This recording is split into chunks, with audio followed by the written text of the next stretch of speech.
Hello po sa lahat. Ayan.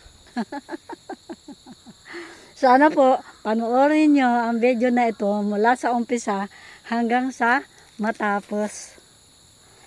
Ang ginagawa ko po, ito po ay dati kagulangan, hinawan, at pagkatapos hawanin, tinaniman ng niyog. Ayan po, mga niyog.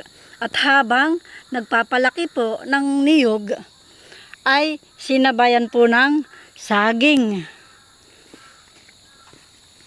kamuti, sari-sari po doon sa taas, merong gabi, sari-sari po, basta pwedeng pakinabangan, pwedeng ikabuhay. Pero paano naman po aasinso? Ay gayong pagdating na aanihin na, ay naauna pa yung hindi nagtanim doon sa may-ari.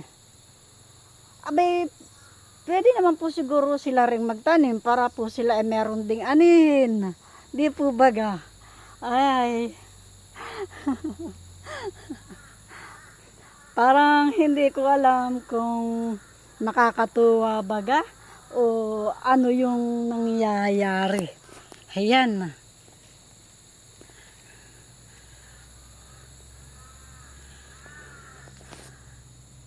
Abay, senior citizen na po yung may-ari, ay nagpapaka-tiyaga, nagpapaka-tiis na mahirapan para merong anihin.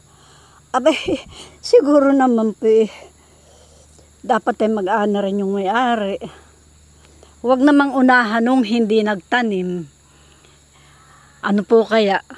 Pakisagot na rin po ang mga katanungan. Diyan po sa baba. Maraming salamat po sa manunood, sa nanood na, sa magha-heart, sa magla-like.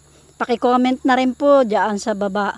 Maraming salamat po sa inyong lahat.